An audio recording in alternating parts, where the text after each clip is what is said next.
Latest generation ஸ்விஃப்ட்டுக்கு வெளியாயிருக்கிற புதிய safety rating, XUV 700, Tata Safari உட்பட பிரீமியம் SUVஸ்க்கு கிடைச்சிருக்கிற பெரிய டிஸ்கவுண்ட்ஸ், Hyundai லான்ச் பண்ணிருக்கிற எக்ஸ்டர் நைட் எடிஷன் மற்றும் டாடா நிறுவனம் கன்ஃபார்ம் பண்ணிருக்கிற curvவோட லான்ச் டேட் அப்படின்னு கார் இண்டஸ்ட்ரியில பல நிகழ்வுகள் கடந்த வாரம் நடந்து முடிஞ்சிருக்கு. இந்த அனைத்து அப்டேட்ஸையும் ஒரே வீடியோல பார்க்க போறோம். மாருதி சுசுகி நிறுவனம் தங்களுடைய 4th ஜெனரேஷன் ஸ்விஃப்ட்டை லேட்டஸ்டா தான் லான்ச் பண்ணாங்க. இந்த கார்ல டெக்னாலஜி வைஸ் எக்கச்சக்கமான அப்கிரேட்ஸ் இருந்தாலும் அனைவரும் எதிர்பார்த்த முக்கியமான விஷயம் சேஃப்டியில எந்த அளவுக்கு இம்ப்ரூவ் பண்ணிருக்காங்க அப்படிங்கிறது தான். ரீசெண்டா Euro-NCAPல இந்த காரை டெஸ்ட் பண்ணிருக்காங்க. இதுல டீசென்ட்டான 3 ஸ்டார் ரேட்டிங் வாங்கியிருக்கு next generation Swift. Adult occupant ப்ரொடெக்ஷன்ல 67% வாங்கியிருக்கு. சைல்ட் ஆக்குபென்ட் ப்ரொடெக்ஷன்ல 65% வாங்கியிருக்கு. டெஸ்ட் பண்ணப்பட்ட இந்த கார்ல 6 ஏர்பேக் ஸ்டாண்டர்டா இருக்கு, இந்தியாவை போலவே. கூடிய விரைவில் இந்தியாவோட பாரத் NCAPலையும் மாருதி சுசுகி ஸ்விஃப்ட்டை டெஸ்ட் பண்ண போறாங்க அப்படிங்கிறது கூடுதல் தகவல். டாடா தங்களுடைய நெக்ஸ்ட் பிக்கஸ்ட் லான்ச் ஆன டாடா curvவோட லான்ச் டேட்டை அறிவிச்சிருக்காங்க.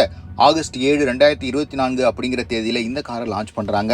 முதல்ல எலக்ட்ரிக் மற்றும் இன்டர்னல் கம்பஷன் என்ஜின் அடுத்து லான்ச் பண்ண போறதாகவும் தகவல் வெளியாயிருக்கு. Hyundai Cretaவோட சைஸ்ல panoramic sunroof, paddle shifters, ventilated seat, ADAS suite அப்படின்னு எக்கச்சக்கமான மாடர்ன் டே ஃபீச்சர்ஸோட 1.2 லிட்டர் டர்போ பெட்ரோல் மற்றும் 1.5 லிட்டர் டீசல் என்ஜின்ஸோட இந்த கார் வரவிருக்கு. எலக்ட்ரிக் வெர்ஷனை பொறுத்த வரைக்கும் 500 கிலோமீட்டர் வரைக்கும் ரேஞ்சை எதிர்பார்க்கலாம். கூப்பே SUV கான்செப்ட்ல ஃபர்ஸ்ட் மாஸ் மார்க்கெட் காரா இந்த கார் வரவிருக்கு. ஸ்மார்ட் போன்களுக்கு பெயர் போன ஷாமி நிறுவனம் இந்தியாவில் டெஸ்லா மாடல் 3க்கு காம்படிஷனான SU7 அப்படிங்கிற SUV-யை ரிவீல் பண்ணிருக்காங்க.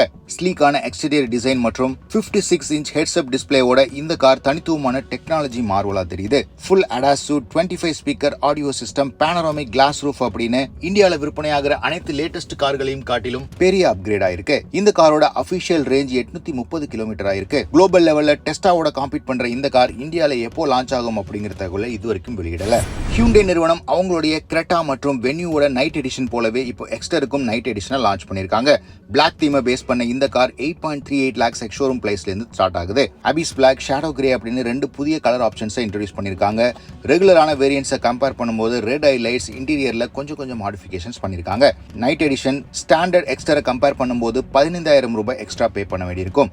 என்ஜின் ஆப்ஷனை பொறுத்த வரைக்கும் 1.2 litre naturally aspirated petrol engine 83 PS power மற்றும் 114 Nm டார்க் ப்ரொடியூஸ் பண்ணுது. இதன் மூலமா Hyundai Exterோட ரேஞ்ச் 6.12 lakhsல இருந்து 10.27 lakhs வரைக்கும் போகுது. மஹிந்திராவோட XUV 700 ரேஞ்ச் டாப்பிக் AX7 மற்றும் AX7L வேரியண்ட்டுக்கு 2.2 lakhs வரைக்கும் டிஸ்கவுண்ட் கொடுக்கறாங்க மஹிந்திரா நிறுவனம். இது கம்பெனியோட 3 இயர் சக்சஸ் மற்றும் 2 லட்சம் XUV 700 விற்பனையானதுக்கு சக்சஸ்க்காக கொடுக்கறாங்க அப்படின்னு அறிக்கையும் வெளியிட்டிருக்காங்க. இதன் காரணமா இப்போ ரேஞ்ச் டாப்பிங் XUV 700ஓட 20 லட்சம் ரூபாய்க்கும் குறைவான விலையிலேயே இந்த காரை பெற முடியும். ADAS சூட் மற்றும் பேனரோமிக் சன்ரூஃபோட மற்ற மிட் சைஸ் SUVக்களுடைய இந்த பிரைஸ் பாயிண்ட்ல காம்பீட் பண்றாங்க மஹிந்திரா நிறுவனம். டாடா மோட்டார்ஸும் அவங்களுடைய பிரீமியம் SUVயான சஃபாரி மற்றும் ஹாரியருக்கு 1,40,000 ரூபாய் வரைக்கும் டிஸ்கவுண்ட் கொடுக்கறாங்க. எலக்ட்ரிக் கார்களை போலவே ஹைபிரிட் கார்ஸ்க்கும் வரிவிலக்கு கொடுக்கணும் அப்படிங்கிற வாய்ஸ் ஏற்கனவே பல பக்கம் எழுந்த வண்ணம் இருந்தது. இப்போ உத்தரப்பிரதேஷ்ல இதை இம்ப்ளிமெண்ட்டும் பண்ணிருக்காங்க. இதன் காரணமா 100% டாக்ஸ் வேவர் கொடுக்கறாங்க ஹைபிரிட் கார்ஸ்க்கு. Grand Vitara, Innova Hycross, Honda City போன்ற கார்கள் இன்னுமே அஃபோர்டபுளா அங்க கிடைக்கும். கிட்டத்தட்ட 3,10,000 ரூபாய் வரைக்கும் விலை குறைஞ்சிருக்கு இனோவா ஹை கிராஸுக்கு. இந்தியா முழுவதும் இதே மாதிரி இம்ப்ளிமெண்ட் பண்ணாங்க அப்படின்னா ஹைபிரிட் கார்ஸோட விற்பனை இன்னுமே அதிகமாகும். MG நிறுவனம் ஹெக்டரோட கொஞ்சம் விலை அதிகமா உள்ள HS SUV-யை குளோபலா ரிவீல் பண்ணிருக்காங்க. இந்த காரோட சிறப்பம்சமா இதுல வர 170 HP பெட்ரோல் இன்ஜின் எலக்ட்ரிக் மோட்டாரோட கம்பைன் பண்றதுனால 209 HP வரைக்கும் பவர் ப்ரொடியூஸ் பண்ணுது. இது பிளக்-இன் ஹைபிரிட் எலக்ட்ரிக் வெஹிக்கிள் அப்படிங்கிறதுனால அதிக மைலேஜையும் எதிர்பார்க்க முடியும். இந்தியாவை பொறுத்த வரைக்கும் JSW-ஓட கூட்டணி அமைத்த பிறகு அடுத்தடுத்து புதிய கார்களை லான்ச் பண்ணவிருக்காங்க. உதாரணத்துக்கு கிளாஸ்டரோட ஃபேஸ் லிஃப்ட், கிளவுட் EV, இதற்கு அடுத்தபடியா MG HS EV-யையும் ஹெக்டருக்கு ஒரு படி மேல லான்ச் பண்றதுக்கு சான்சஸ் இருக்கு. Hyundai நிறுவனம் அவங்களுடைய எக்ஸிஸ்டிங் லைனப்பை ரெஃப்ரெஷ் பண்ண பிளான் பண்ணிட்டு இருக்காங்க. உதாரணத்துக்கு Hyundai Venue, Grand Hyundai news போன்ற கார்களை அப்டேட் பண்ணி ரெஃப்ரெஷ்ஷா வெளியிட இருக்காங்க. இதற்கான லான்ச் டைம்லைன்ஸையும் இப்போ வெளியிட்டு இருக்காங்க. ஜெனரல் மோட்டார்ஸ் ஃபேக்டரியை அக்வயர் பண்ண பிறகு இந்த ப்ரொடக்ஷனை நெக்ஸ்ட் ஜெனரேஷன் Venue Q22i அப்படிங்கிற பேர்ல ரெடி ஆயிட்டு இருக்கு.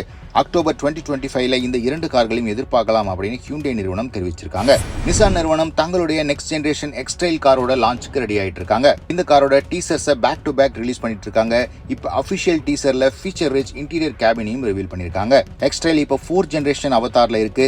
CBU ரூட்ல இந்தியாவில லான்ச் பண்ணவிருக்காங்க. இதன் காரணமா இதோட பிரைஸ் ரொம்பவே அதிகமா இருக்கும். கிட்டத்தட்ட 50 lakhs வரைக்கும் போகும் அப்படின்னு எதிர்பார்க்கப்படுது. கடந்த வாரம் கார் இண்டஸ்ட்ரி நடந்த முக்கியமான நிகழ்வுகள் அனைத்தும் தெரிஞ்சிட்டு இருப்பீங்க. மீண்டும் அடுத்த வாரம் சந்திக்கலாம்.